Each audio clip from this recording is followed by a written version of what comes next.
Hi guys, Mark here again. This is episode 49 of Re-Examining the End Times. We're doing that through the lens of my book, The Threshold of Exile. We're kind of taking this on a chapter-by-chapter basis. We are in Revelation chapter 14. We're in the fourth part of the book. We've now spent the last 48 weeks roughly going through the entire book. And believe me, I never would have believed that we'd be doing over 50 sessions, probably it's 50 to 60 sessions by the time we're finished. I kind of thought at the beginning that this would be 20 or 25, maybe one lesson per chapter, but we've discovered that kind of going into the weeds a little bit and trying to explain some things for you. So it's not a race, and so I'm taking whatever time is necessary to get through this with you and try to make it understandable. I appreciate those of you who have stuck with it. And just by way of reminder, there are clips from these episodes in the shorts menu selection on the YouTube channel if you want to just look at some of the shorter clips from these episodes, as well as I'm posting pretty regularly on my Facebook page. They're not necessarily new postings. I'm taking clips 2, 3, 4, 5 minutes out of these episodes, and I'm posting them on Facebook. So if you want to see some shorter versions of things and to decide for yourself, what you'd want to learn more on, then you can go back to YouTube and see the whole thing. But anyway, I'm glad you're with us, and we are in Revelation chapter 14. We've been learning some things about first century history, and of course our main objective here is to try to help you understand how these things that we're studying in Revelation, and we spent a lot of time in Matthew 24 on the Olivet Discourse, how these eschatological visions and prophetic utterances really had much more to do with the first century and the generation of the disciples than they did some things that were going to happen in a far-off future. And now that we've come to Revelation, I've tried to take you through some historical accountings of how Revelation accounts for things that were about to occur at the end of the age, which occurred at during the Jewish-Roman War of 66 to 70 A.D. And I want to emphasize that this is the end of the age, not the end of the world. And we've been trying to explain to you, the listener, the viewer, that when Jesus talked about the end of the age, he was not talking about the end of the world. He was talking to an audience, a Jewish audience, who understood that time was, their understanding of time was divided into the Olam Haza, which was their age, the current age under the law of Moses, and they were anticipating the age to come, which was the Olam Haba, and the center of that, the transition from one to the other was this age of Messiah, and that period would be the end of the age, the dawn of a new age. And so Jesus is speaking to an audience that understands that terminology. And so it's really important that we understand that these things, that when he talks about the end of the age, he's not talking about the end of the world at all. He's not talking about the dissolution of the planet. He's talking about a covenantal transition. And we go back to this, and I'm repeating some things, but it's important to continuously set this context. We understand that Jesus said it is finished at the cross, but sometimes we take that beyond what it's intended to mean, in the sense that what Jesus is saying, what the Father had sent him to do, he accomplished, okay? And it was finished, and the access to God was made through his death and resurrection and his ascension to heaven. And so, of course, we had new covenant access to God. But later on, over 30 years later, the writer of Hebrews says, in quoting the new covenant passage from Jeremiah 31, he says, that which is old is ready to disappear. In other words, as an age of time, the old covenant had not fully passed away. That is, there was a transition out of old covenant to new covenant, and the impediment that was still standing in the way, if you will, was the fact that the temple and the city were still standing, and God had committed, Jesus had said this was all going to come down, and he said it was going to come down, that the generation of the disciples would not pass away until that happened. But this is all about the end of the age, not the end of the world. And so we've been kind of marching through Revelation and seeing some things that pertain to the Jewish-Roman War, the rise of Rome, who is the beast of Revelation, and sometimes that beast may speak to a specific emperor.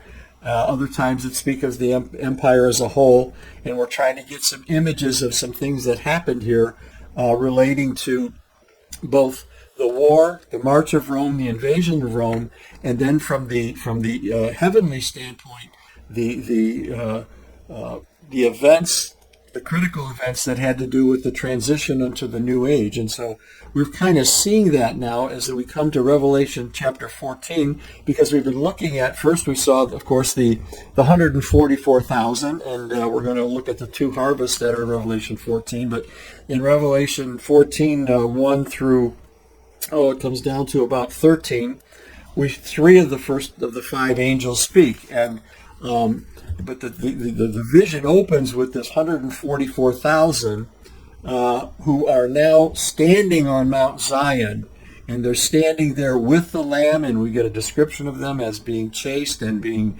following the Lamb wherever they go, and they're truth-speaking people. They're not; these are 144,000, the remnant of Israel. And this is a phenomenal thing that's happening now, because this is a promised remnant that God had promised, and it is a first century remnant.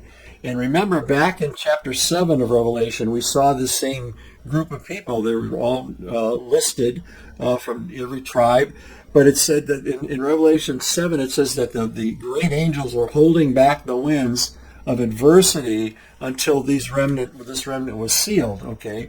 Well, now this remnant is sealed. They're standing on Mount Zion. That is, they've entered the kingdom with Jesus, and they're followers of the Lamb. And so now everything is about to start happening. Okay, the first domino has fallen, so to speak, with this the finalization of this remnant. And again, I want to point out, this is a cohesive set of developments. It's not just a bunch of independent visions, verse by verse, little of this, little of that. This is a cohesive series of visions pointing to something. So now that this remnant has been gathered, and again I say first century because Peter quotes in Acts 2, he quotes from Joel when he talks about the Spirit being poured out, and he says, this is what Joel was prophesying, this is the time, this is the last days, not the last days of the world, the last days of the Old Covenant age. And in Joel 2:32, we're told in that same context, for on Mount Zion and in Jerusalem, there will be those who escape, that is, escape from the nation's calamity that's about to occur in the Jewish war, Roman war, as the Lord said, even among the survivors whom the Lord calls. And in Hebrews 12, we read, he says, you've, to his Hebrew audience, the writer of Hebrews wrote to a Hebrew audience, he says, you've come to Mount Zion. You haven't come to a mountain that can't be touched, this old covenant fiery mountain that you couldn't go near. You've come to Mount Zion, to the city of the living God, and myriads of angels, and the spirits of just men made perfect. He's telling them they have already come to Mount Zion. This is a first century reality, okay?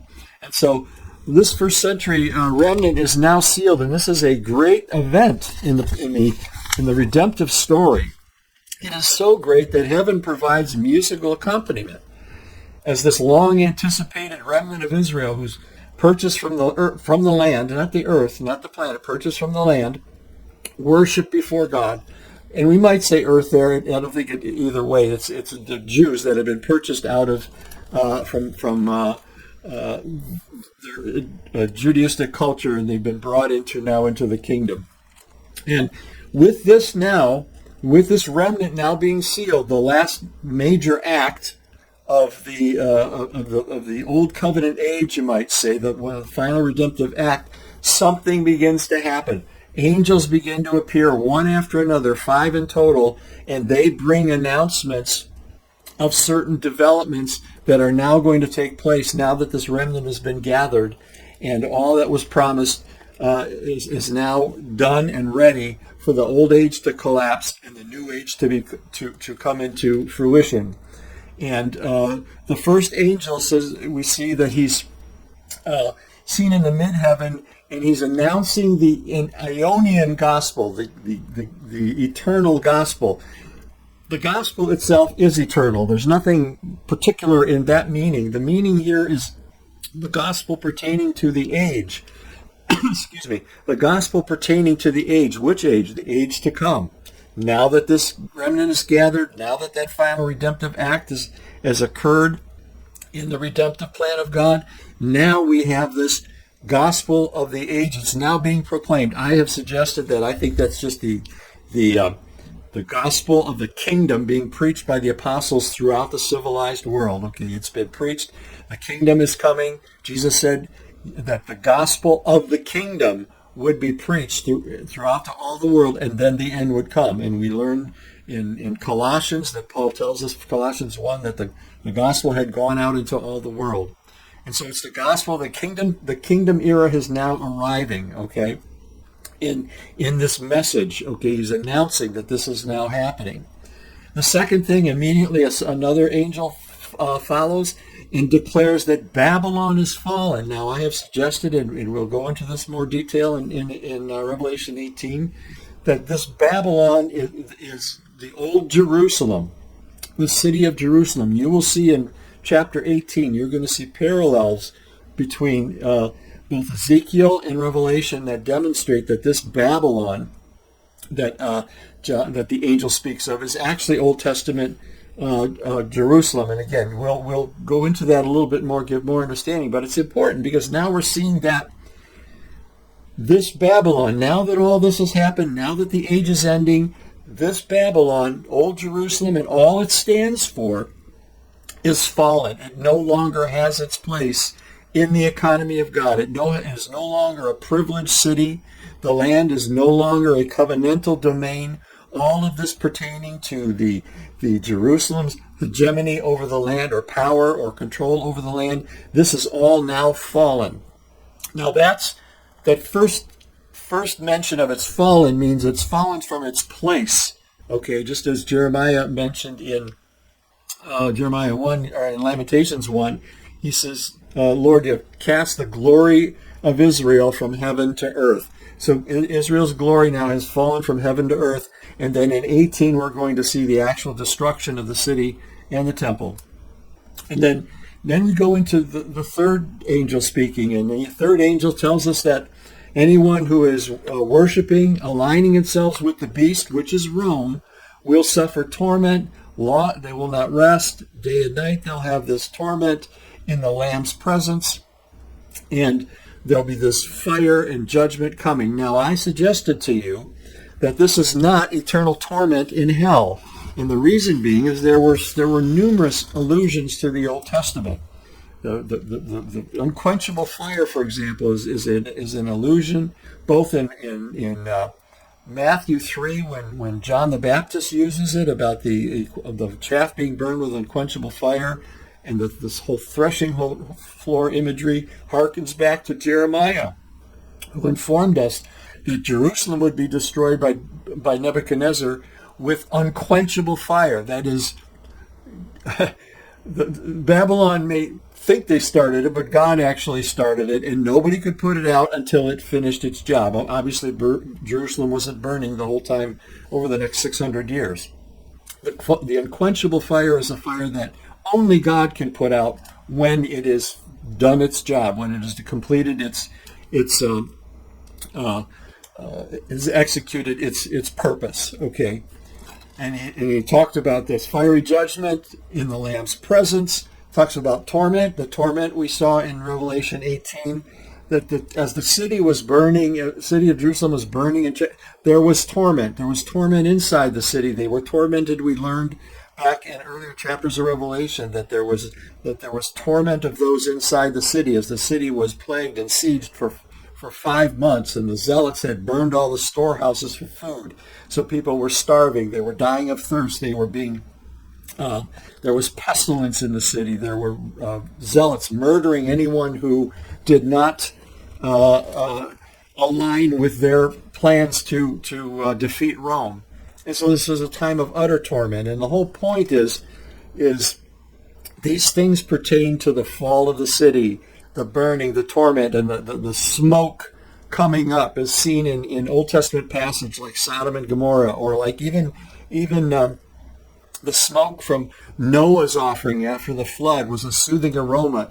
It's an indicator that God's wrath has been satisfied, he has performed his judgments. It's now completed, and smoke just serves as kind of a memorial before him, okay? And so this is all having to do with those who have aligned themselves with Rome, and we pointed out before that the Sadducees and the Jewish aristocracy had been pro-Roman the entire New Testament period, okay? They had lucrative relationships, and they cried out in John 19 when Jesus stood before them with Pilate appealing to them, "Will I crucify your king?" And they cried out. It says the chief priests cried out. Those are the Sadducees. Okay, they held the chief's places in the Sanhedrin, and they cried out, "We have no king but Caesar." Well, they spoke it, and Jesus said, "By your words you will be justified, and by your words you'll be condemned. Every idle word men speak, they'll give account of." And so by their own words, they had chosen Caesar over Jesus, and they had influenced multitudes by the use of sorcery and talking statues and all kinds of things like that to get them to align with their own purposes as well. So we see so much of first century history in these first three. So now we come to Revelation 14 to 20, and we're going to see two harvests. Verse 14 reads, "And I looked, and behold, a white cloud, and sitting on the cloud was one like the Son of Man, having a golden crown, and his head a sharp sickle in his hand." I guess that looks like Jesus to me. Another angel came out of the temple, this is the fourth one, crying with a loud voice to him who sat on the cloud, "Put in your sickle and reap, for the hour to reap has come, and because the harvest of the earth," or the land, "is ripe." And he who sat on the cloud swung his sickle over the earth, and the earth, or the land, was reaped. And another angel came out of the temple, which is heaven, and he also had a sharp sickle. Then another angel, the one who had power over fire, came out from the altar, and he called with a loud voice to him that had the sharp sickle, saying, "Put in your sharp sickle, and gather the clusters from the vine of the land, because her grapes are ripe." And so the angel swung its sickle into the land and gathered its clusters from the vine of the land. And I'm saying vine of the land because these are the biblical terms out of Isaiah and Ezekiel 15 about Israel being the vine of the land, okay, of the land of Israel. And he threw them to the great winepress of the wrath of God, and the winepress was trodden outside the city, and the blood came out from the winepress up to the horses' bridles for the distance of 200 miles. Now, I kind of see in these chapters two aspects of the harvest, or this. I see this as judgment harvest. Now, some suggest that the first harvest is the harvest or reaping of the saved, okay, and then the second is the reaping of the lost. But I see here, in my own opinion, and I'm going to give you this the best that I understand it, I think the first harvest, the reason I see it different is because I think one pertains to what was happening in and around Jerusalem. The second one gives us an image of the entire devastation in the whole land. And we're going to try to explain that a little bit, okay? Because I think the first one kind of harkens back, in my own mind, to Matthew chapter 13, where Jesus describes a slightly different metaphor, but the same idea of harvest, that the disciples were coming to him because he had just given the parable of the tares of the field, and he said, "The one who sows the good seed is the Son of Man, the field is the world. As for the good seed, these are the sons of the kingdom, and the tares are the sons of the evil one, and the enemy who sowed them is the devil, and the harvest is the end of the age." Let's get back to that again. The harvest is not the end of the world. The harvest we see in Revelation is not the end of the world. The harvest is the end of the age. That would be the end of the Old Covenant era, okay? The reapers are the angels.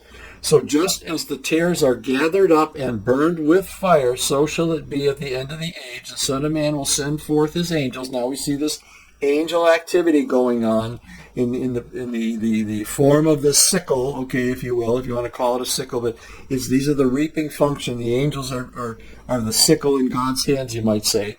They will gather what? They will gather out of his kingdom. So now this is not the gathering out of saints. It's the gathering out of his kingdom, all stumbling blocks and those who commit lawlessness. Now what's he going to do with them? Now this is where I think it pertains to the issue of Jerusalem's destruction, the siege, and all that happened there in the city.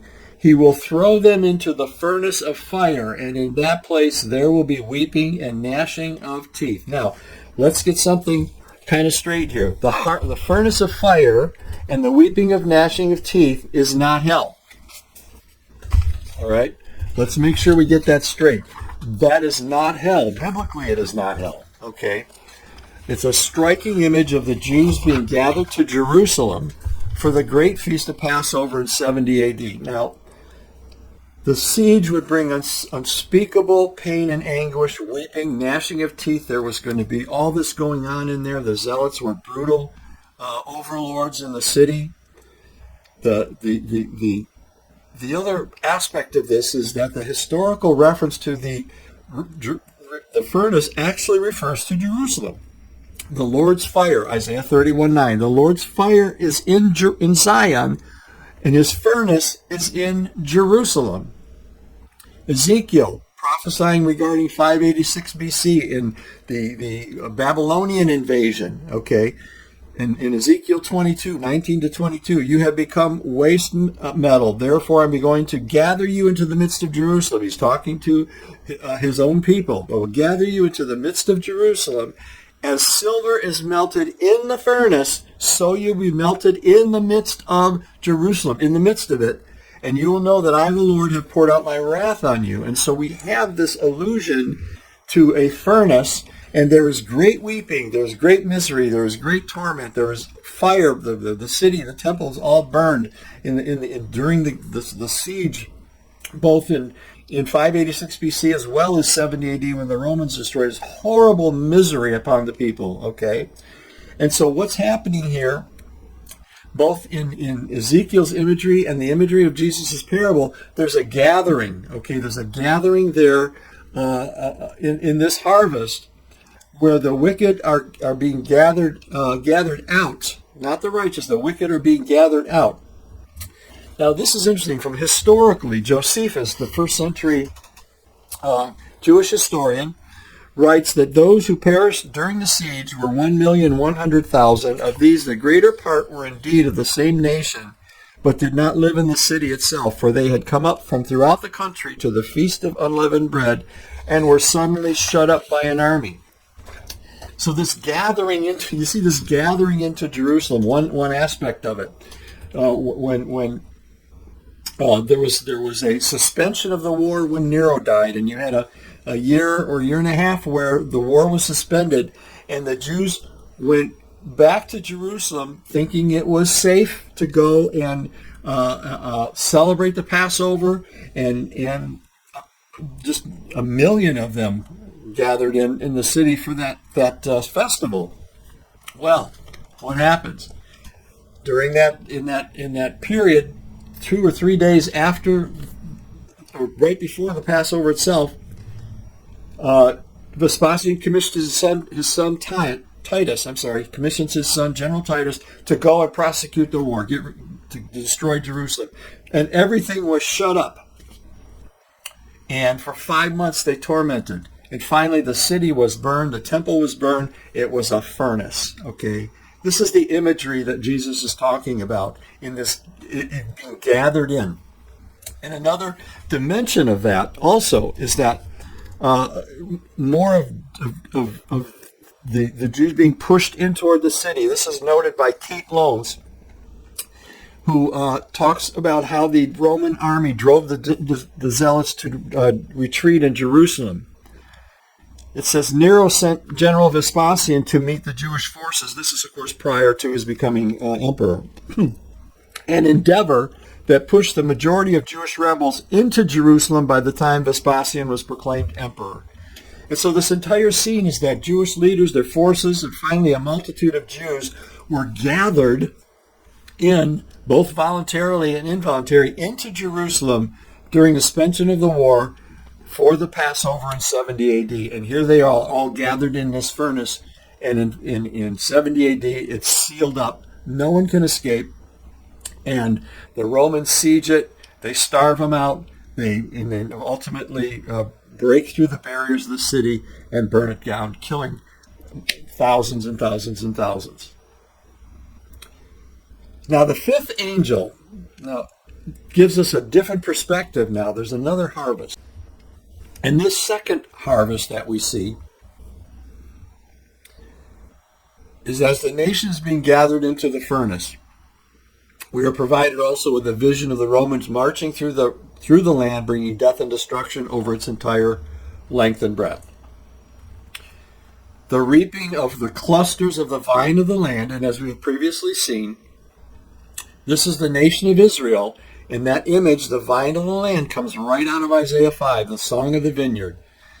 Isaiah 5:7 says, "For the vineyard of the Lord of the house is the house of Israel, and the men of Judah his delightful plant.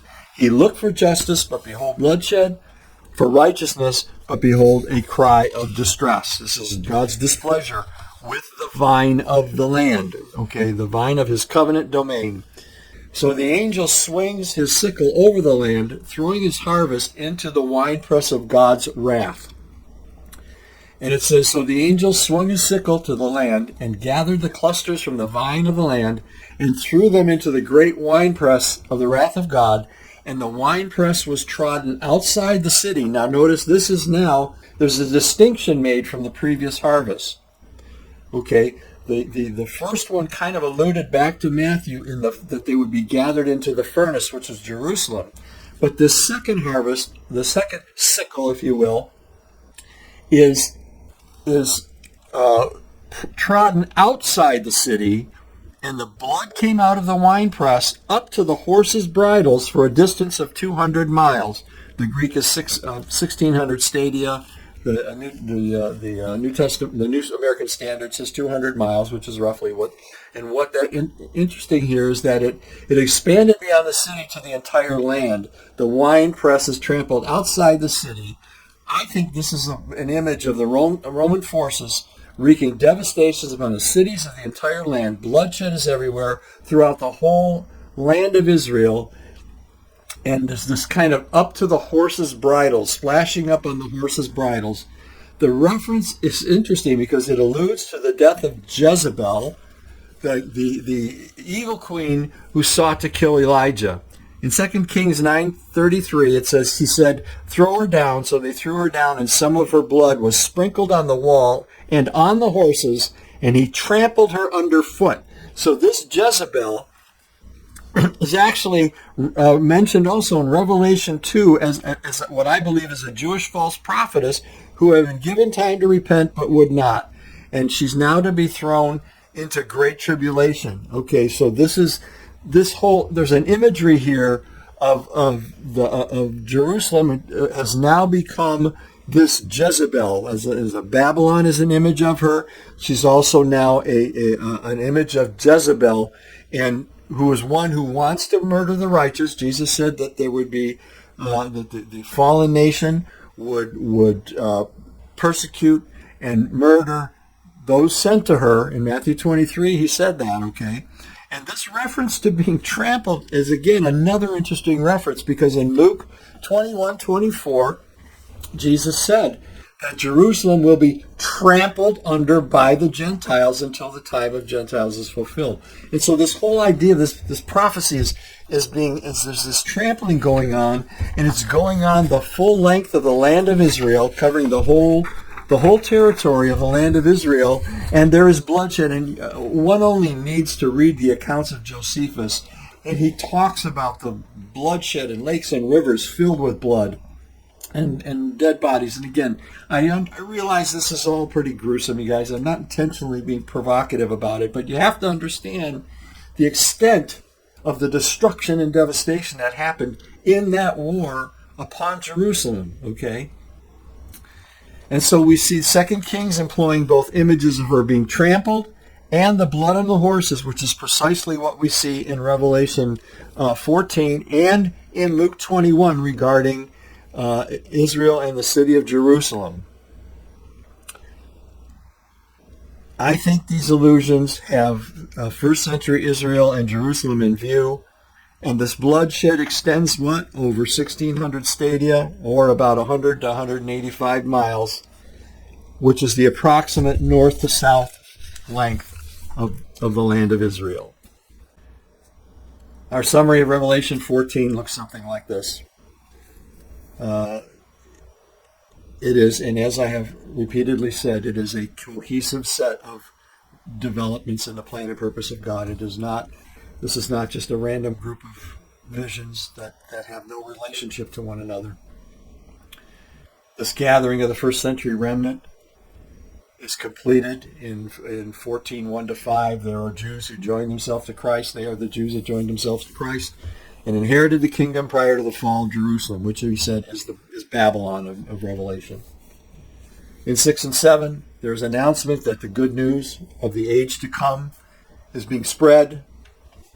It is not necessarily to be understood as the eternal gospel, which we know the gospel is eternal, but it is now that it is tied to this word ionios, which is concerning or pertaining to the age. Okay, and so now that this great ingathering has happened, these Jews who were being sealed in chapter 7, who are now been sealed and are now standing on Mount Zion, have attained to the kingdom. Those angels in 7 who are holding back the winds of adversity from the four corners of the land have let down their wings, and now it all is going to start breaking loose. Babylon, Jerusalem, is fallen from her place in God's economy. That's the next announcement. Babylon is fallen. Jerusalem is now fallen from her exalted place in the purpose and plan of God. And nothing is left of that system now but judgment. Then we're told that anyone who aligns himself, the next angel, whoever aligns himself with a Roman beast, would suffer the torment. We would see that that has to do with the temporal suffering and torment of the Jews in Jerusalem and the surrounding areas throughout their land, as in the Roman conflict, it brought about great suffering and pain. These images that we see regarding they have no rest, the smoke of their torment is going up. These are all texts that are found in other parts of the Bible that reflect Jerusalem falling, its burning, its siege, and the torment that were experienced by the people within. And that's also made clear to us in Revelation 18, as we saw, and we will review that again. The blessedness of the saints who will receive the true rest is promised. Then the next angel, the fourth angel, announces the first harvest, and I suggested that kind of links us back to the things going on in the city, the gathering, the drawing in of the people into Jerusalem, the furnace. We saw that was the furnace of God, and that it is kind of consistent with Jesus' parable of the weeds in Matthew 13. And then finally, the first harvest is followed by a second, bringing bloodshed throughout the land. And this is consistent with the history of the Jewish-Roman War, the length of the land of 200 miles or 180 miles, the bloodshed throughout the land described to us in Josephus' writings, and also the allusions to what happened to Jezebel in 2 Kings, that her blood was splattered to the horses, splashed on the horse's bridle, and she's trampled under. And this again also connects with Luke 21, where Jesus says that Jerusalem will be trampled under by the Gentiles until the time of the Gentiles is fulfilled. And this is all completed in the first century. And so I hope that this gave you some insights to Revelation 14. I appreciate you tuning in, and may God richly bless you.